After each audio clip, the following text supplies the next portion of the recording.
One day, we will all breathe for the last time. And that breath will feel just like this one.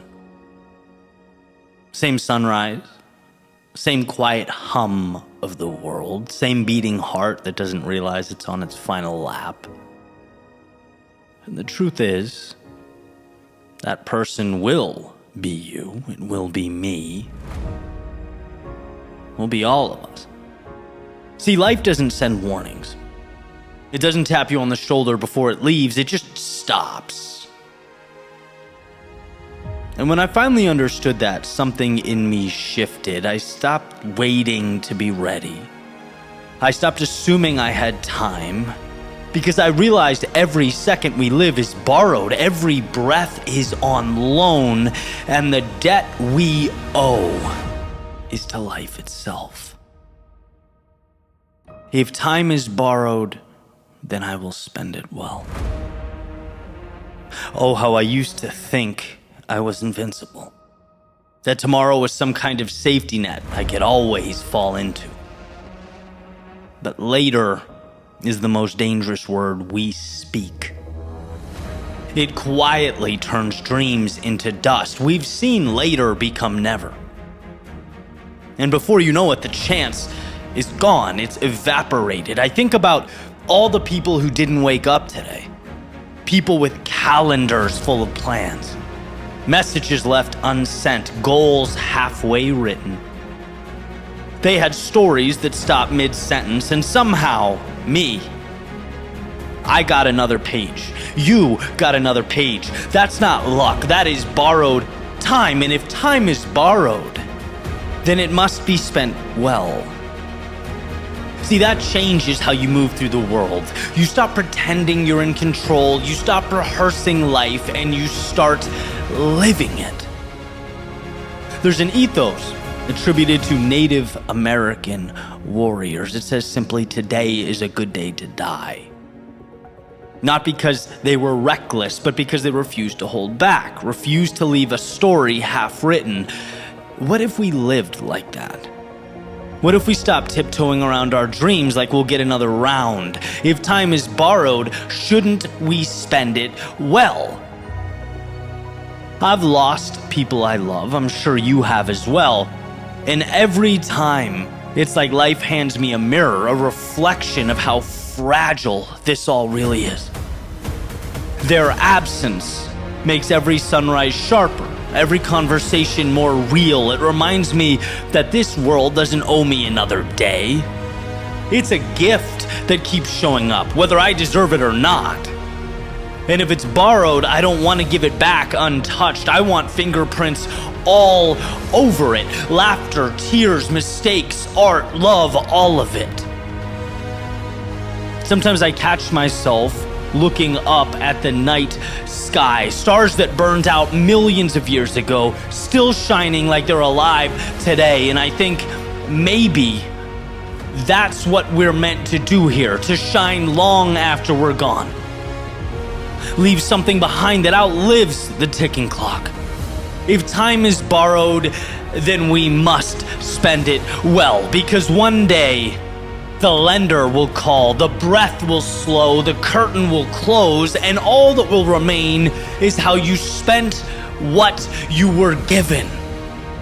Did you love deeply? Did you stand for something? Did you chase what scared you? Did you live? Because no one remembers how long you lived, but they certainly remember how alive you were while you did. So maybe it's time to stop waiting.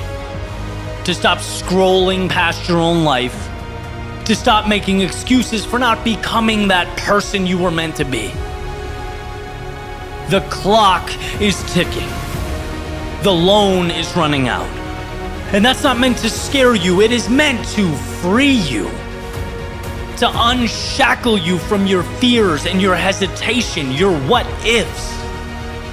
The lottery ticket is on your person. It's in your pocket. You've won. This is your reminder that you don't own time, you borrow it. You spend it while you're here. And my friends, if time is borrowed, then it must be spent well, with courage, gratitude, with everything you have. One day that world will spin on without you. And maybe that's okay. Because what mattered most isn't how long the story lasted, it's that you told it with your whole heart. So take your borrowed time and make it unforgettable. If time is borrowed, then it must be spent well.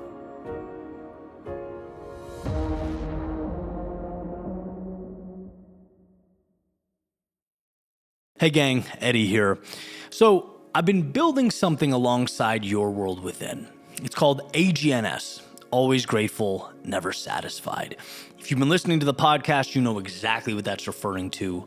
That duality of appreciating the present moment, but also not being afraid to ask the world for more, for diving fully into your potential.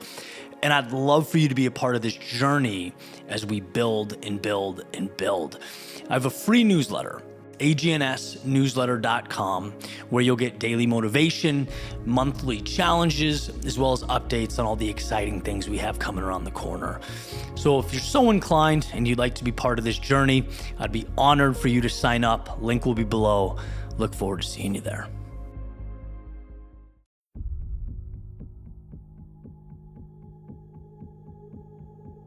Our lives require failure,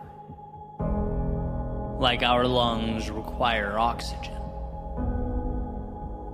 And when I find the world around me lacking in the resources that I need, it's because in so many ways I have forgotten to breathe, to step out my walls of comfort and breathe in lessons waiting to be taught by the greatest of teachers, life. Life, the unpredictable and often unremarkable miracle. The book that reveals itself through experience, that tells tales only in hindsight. Our world is a book in which we choose our own ending, and so we must fail. Because failing means living, and we were meant to live. We must fail because every failure is the mark of a poet, an artist, or an author bringing the story one step closer to its resolution. Continually walking up to a blank wall and making a mark, a single trivial mark, a mark that's misunderstood at best, but likely scoffed at, ridiculed. But each mark gives meaning to the one before it. These marks, they become chapters, become narrative shifts, become stories. Every failure you throw against this wall becomes part of a mural. It's an element of beauty before the work can even be deemed beautiful. Yet we continually misunderstand. When you hang your head in disappointment, when you see only the smudge of paint you threw against that wall, you are oblivious to the fact that you're making something meaningful. So here is my challenge to you. I dare you, in the midst of the Mona Lisa you are creating, to see it before it's done. I dare you to be strong enough to fail not just once, but over and over and over again. I dare you to keep your eyes focused, locked in on what's in front of you. When everyone you know hides their failures, when they scream of every little win for all the world to hear, I dare you to understand what they do not, to cherish your failures, to maintain trust in the unseen. And when all you want is to get there, I dare you to see your greatness before you arrive. I dare you to look in the mirror and see the hero inside you right now. I dare you to do that. I dare you to take your struggle and see amidst the pain your purpose that will lift you up when you've fallen and will carry you forward when you're lost. I dare you to see light when there appears only darkness, and when none presents itself, I dare you to light the spark, to be the answer you need. I dare you to stand up to the human tendency to embrace security over adventure and predictability over growth. I dare you to walk into the darkness of night, knowing that today's unknown becomes tomorrow's foundation. And when it hurts, like truly hurts, when you look around and can't remember why you began or what's pulling you forward, I dare you to close your eyes and imagine looking back and thanking yourself for taking this path. Every low is a courageous step towards transformation, and if you've forgotten that, I hope this reminds you why it all matters. I hope you remember why this mark, the one you're making right now, is part of the masterpiece you've been longing for. It's taking you exactly where you need to be.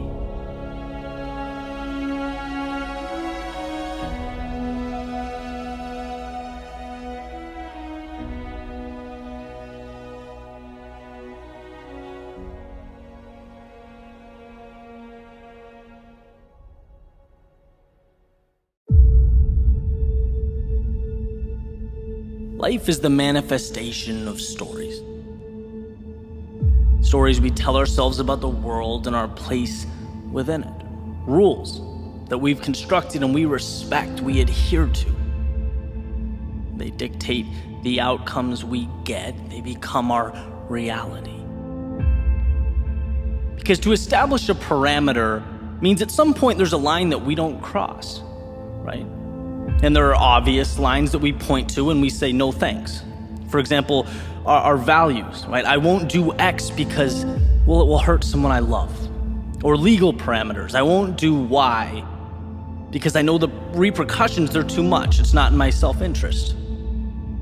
And these are obvious. These are talked about. We're aware of these stopping points. But I want to talk about a different set of rules. The stories we're writing without realizing we're doing it. How we think we're running a sprint, but have no idea that there's heavy weight on our shoulders holding us down, and you can't take that weight off if you don't know it's there. And this all came to me a few months ago. I was in LA for the weekend having lunch with some incredible entrepreneurs. They've done some amazing things. One of them sold a dating app for hundreds of millions of dollars. Another one, a healthcare company. Another one had a very successful food distributing business. And I'm sitting there kind of blown away. And my priority was to listen, not run my mouth or fabricate or impress, but to simply observe what creates this type of result. I was listening to Alex Mayer, who created Zoosk, talk about his upbringing. Right? He came to the US as an immigrant from Iran and worked his way up from nothing. It's not like these folks were given the world, they took it. And it took me about 3 minutes to find a commonality in their worldview. To me, it couldn't be more evident. It was impossible to miss. They don't look at life how I do, or at least how I did. See, the story I told revolved around my parameters. Sure, I had moments of boldness, I pushed myself, I worked hard, but I looked at life in terms of what it would allow. Here's how things are. Okay, how can I stretch that? But that's like repainting or adding on to a house that was already built, right? There's only so much flexibility, so much you can do with that. But these guys are going around the table talking like little kids on Christmas, right? Talking about life like it's a game. Talking about opportunity like it's an apple waiting to be picked from a tree right outside. There was no, what will the world allow? It was with a smile, anticipation, and self-belief, what can I make? And Alex, who I mentioned earlier, sold Zeus, right? Created Mentorbox, and he loves beef. eats it all the time, right? And so it's become his next entrepreneurial venture, a healthy beef stick company. And every thought seems to revolve around that. How can he take something he loves and share it with the world? His imagination is now driving his thought process, which drives his action. Not parameters, not someone else's reality, but possibility. See, I left the table with this feeling I've never really had before. It's like someone tapped me on the shoulder and reminded me of the freedom contained in every single step. And not flexibility, but freedom. Like a weight had been lifted off of my shoulders. Who cares if you mess up? Who cares if you lose? Who cares? That's part of this game we're playing. A game where reality isn't an obligation to be lived, it's an opportunity to be explored. It's not about what you don't have. It's being grateful for everything that brought you to right now. Because right now is a perpetual launching pad. You know, growth is learning. And that afternoon, I learned to take life way less seriously. To enjoy it. To let imagination drive every step. Because the difference is some of us build because we don't want to lose. We don't want to succumb to fear and not meeting our potential, right? We fear being inadequate, falling short. We see obstacles. Some of us, we build to capture the beauty, the excitement. That makes the difference. And look, I'm not presenting you empirical data. I don't have all the answers, but I'm willing to bet that years from now, looking back, that simple understanding will have played a substantial role in whatever comes next. The rules changed, and so did the path.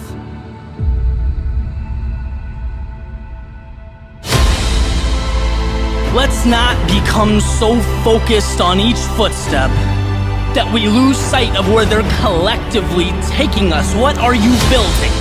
Why are you here? To play by someone else's rules or to transform yourself and by default the world around you?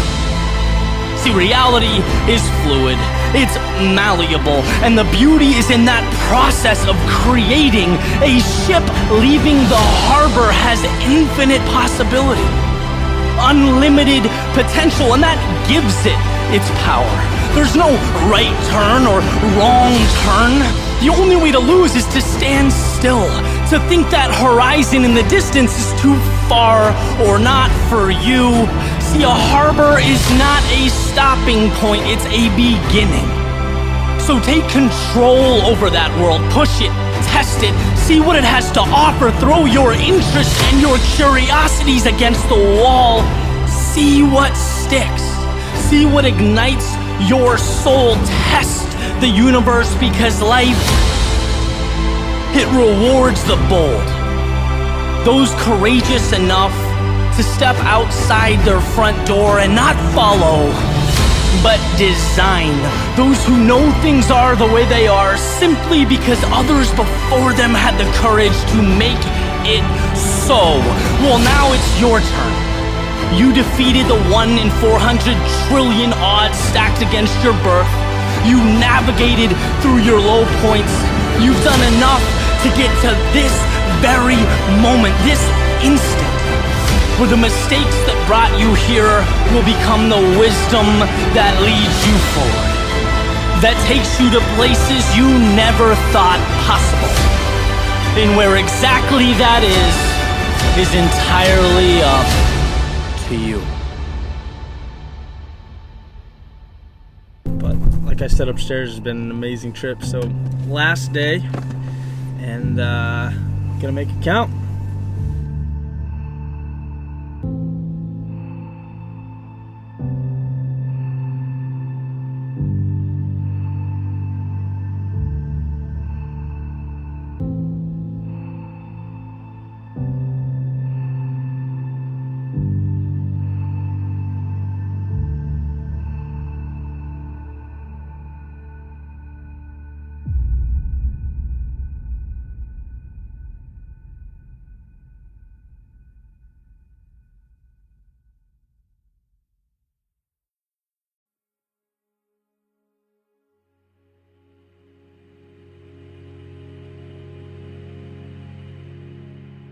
There has to come a time when it's now or never.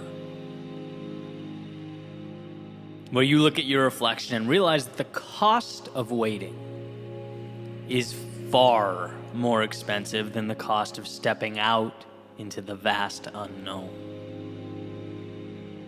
In every journey, that's when life effectively starts. But here's why this is so tricky. What's caught me off guard so many times in my life, it's the many shapes that waiting takes. See, waiting is not always sitting there and doing nothing, not at all.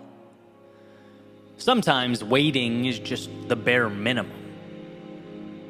It's moving forward so slightly and so slowly that you can essentially trick yourself into thinking that you're progressing, into thinking you're making it happen.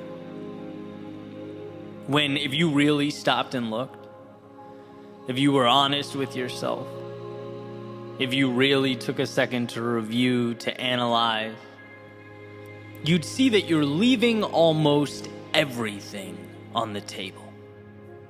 You're not creating progress, you're dancing with the idea of progress. Sometimes waiting can mean just going fast enough to not have to look at the fear you're hiding behind. That's reality, right? I think it's a very normal thing, but I also think life is too short for normalcy. I think we can do better than normal. And I believe with all my heart and soul that the world has for us the spectacular. Sitting there on the top shelf, waiting for those who can acquire the self-belief and the awareness to reach out and grab it. And how crazy a thought to realize that we could have been sitting next to the very thing we've needed for days, months, years, but never taught ourselves to extend our hands and reach. When I look back, the most important moments in my life were not tangible acquisition. And see the flashy things that try and capture our attention, right? The money, the condos, even social media growth, business growth, whatever it is you're working towards. Right? Those things are wonderful. They are benchmarks that hopefully align with your North Star, but they are not the difference makers. Not at all, right? They were the byproduct of what really mattered. They weren't the moments that moved the needle. My greatest moments were mental shifts, cognitive transformations. That's why I do this for a living. I see how much can change when we step back and look at life just a little differently. It was my realizing that I was demanding too little of myself. That the world won't see greatness in me until I see it in me. That shift that pushed me to demand more of myself, seek bigger challenges, value my work to a greater extent, charge more for my services. And that mental shift is what made some of those externalities possible. It's realizing that if you want it, more is on the table. That yesterday doesn't define you. That it's never too late to begin again. That everything you need, you have, right? These are the ideas that truly change lives. They make the difference. And if we don't become aware of these things, we leave them in the rear view. We walk right by them. In other words, the most important moments of my life were when someone or something shook me and effectively said, hey, look around you. If this is what you want, fine, enjoy, right? But for your information, there is more out there. And if you step up just a little, if you do just a little more, if you pivot and come at this thing a little bit differently, you will further that reach. You'll create another ripple effect that will transform your life. But we must stop and look around. A good friend of mine, and this is just the other day, right? We're having lunch, we're talking about marketing, and we always joke that marketing is just a part of the business that I don't particularly enjoy, right? Necessary, but not my favorite. And we're going through kind of different strategies, ideas, and he presents one, and I say something like, I don't need to do that. It seems a little over the top. And unfiltered, he goes, man, you're hurting your reach. Like, what good is that metaphorical restaurant that's not on anyone's radar? You're going to be the best pizza shop that no one knows about. And it just kind of hit me, right? It's like, man, I needed to see that differently. Maybe there's room to be a little more aggressive. Again, one example of many. And not every time is the idea or opportunity the right one or necessary one. Right? But at least you stopped. At least you thought about it. At least you contrasted where you are with the potential upside of doing something differently. That is where we leave opportunity on the table. We most often, myself included, paint regret as this, the result of this blatant walking away from something. A deliberate declaration, sort of oh no, I'm not doing that, no way. And sure, sometimes that's the case, right? Sometimes we're cognizant of our fear and decline to move forward, but I wonder how often our neglect or refusal is softer, more subtle. I wonder how much of our regret comes from simply not stopping and looking around. Not letting in alternative points of view that challenge us and force us to level up. How much of our regret comes from simply not understanding how short life is and how quickly time passes us by? And if we don't create some abrupt change in our day-to-day, if we don't manufacture some momentum in our lives, even when it feels least ideal to do so, the ship we needed to be on will sail away without us. So think back to your hardest days. Even the ones that took you out, that brought you to your knees, and realize that you survived every single one of them. You have, for years, been acquiring the armor, piece by piece, to move into something bigger. You've been learning. You've been evolving. But today, what about sitting down with yourself and having the discussion you don't want to have, but need to have? What about asking if it's time to leap where you once stepped, to run where you once walked? What about taking a good look around and asking why you're living in ways that don't serve you? Why you're conceding so much of what matters? Again, the evolution you want and need is there. It's always there, and that's the key takeaway here. It will always exist. But the question is, will your commitment to stop, to think, and to reach for it be there? Years from now, looking back, I think we'll find that our willingness to ask those questions mattered more than we could have ever imagined. That silence often implies the lack of adversity needed to evolve. Because the reality you want, it doesn't come to you. You must go to it. And that means reapproaching today's normalcy and comfort, seeing those things for what they are, a continuation of the status quo. Nothing changes until you change. So take a look around, examine those pillars holding up your worldview. Not once, but over and over again. And if one, many, or all of them must be knocked down, then so be it. The point here is that you can build. The point here is that life happens on your terms, whether you realize it or not. That doing nothing is accepting what things are. It's a head nod and a thumbs up to reality as is. So again, ask yourself what you want out of life.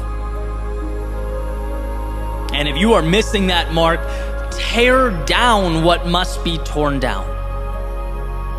It might be hard now. It might hurt now. It might be uncomfortable now, but when you're eventually standing upon an existence that aligns with who you are and what you want, you'll see how necessary it all was. How it was there the whole time. And thank God you found it within yourself to reach out and take it.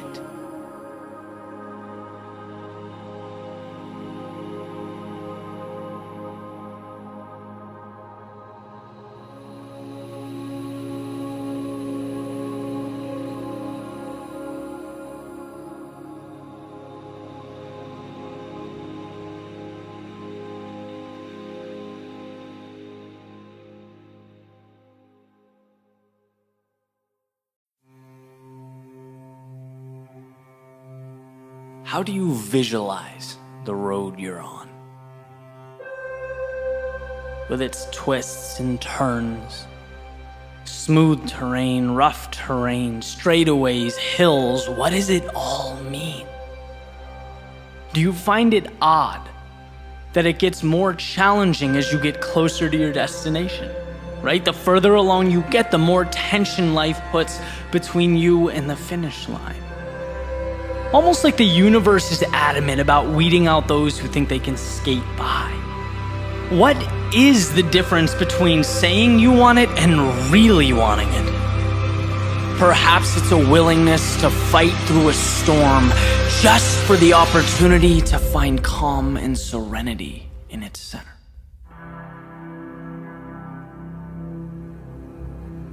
This morning, as the sun was coming up, I went for a run. A nice 5-mile run down the coast, and the way I planned it out was simple, right? 2.5 or halfway up in soft sand, and then I'd stop, and I'd turn around and I'd run 2.5 back, but on the harder surface, right? Easier to handle, almost like a reward for pushing myself on the way up, right? And things were going perfectly. I made the 2.5-mile run up, and when it came to stop and turn around, I realized what should have been obvious from the beginning was high tide, which means I didn't get that hard surface to run back on. Instead, not only was it softer than the way up, but I was running on a slope.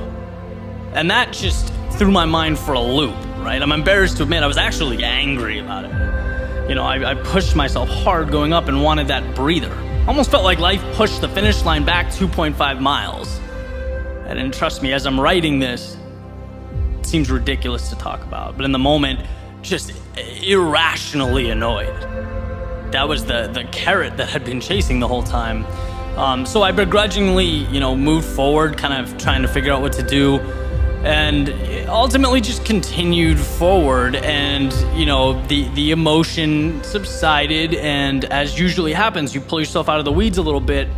The big picture tells a different story. Different story means different perspective. And that's what I came across, right? This idea or this question, well, why do we expect life to be flat ground? Why was that my assumption to begin with? The easy to navigate path. Why is that the standard? And the more I thought about it, right, the more I wondered if that's the very reason why we underperform. It's the little spark that ultimately lights this wildfire of regret. Because when convenience is the standard, everything else becomes unfair. Everything else is a burden. When the road should be flat, what are we to make of the hills in our path? Thinking life should be easy, it provides oxygen to a victim mentality. And sometimes it takes these little experiences for me to refocus on these subtle realities. The flat ground is not the standard, it is earned. It's a gift. It should be cherished and appreciated because guess what? Life wasn't easy. It isn't easy, and it never will be. But I believe the differentiator is knowing that, right? So I kept running on the slope, feet sinking into the sand. I got my teeth kicked in just a little bit longer, and life didn't end. In fact, I think the mental aspect was tougher than the physical. We're only talking 5 miles here, but when the standard changes, so does the performance. It's about just moving forward. And like poetry, with about 3/4 of a mile left, right, the beach widened. It leveled out, the ground became harder, each step became easier, and yeah, I was running. But in my head, it felt like I was lying on a bed of feathers. Because when you prepare to face life's demons, when you're ready for battle, when you anticipate you'll have to give everything, any adversary that falls short of that feels like wind behind your back. We can endure anything. The question is whether or not we put ourselves in position to. Mistakes, they don't define us. Heartbreak, it doesn't kill us. And criticism, it doesn't shape us. But I'll tell you what, the fear that they do stops a lot of people from becoming who they're capable of becoming.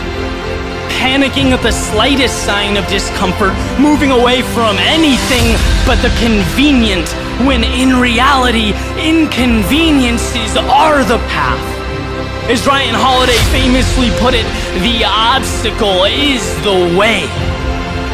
See, satisfaction, it doesn't even exist without a will to overcome.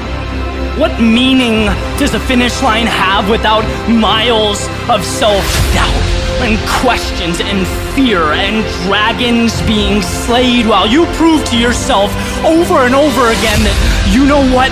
I am more. And I can be more. And the crazy thing is that there's not even a stopping point here. This rocket will propel as high into the ether as you choose to take it.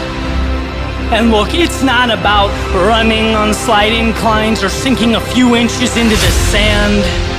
It's not about being rejected, losing, or castigated by 7 billion self-interested souls. No, it's about not being scared to take the bridge that connects current to future.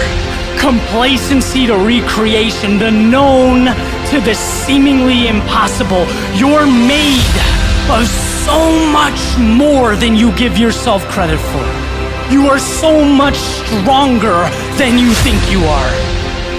So for yourself and for the world, capture that. Own it and redefine what it means not to simply exist, but to your core, with every ounce of your being, your soul, every fiber in your body, to truly live.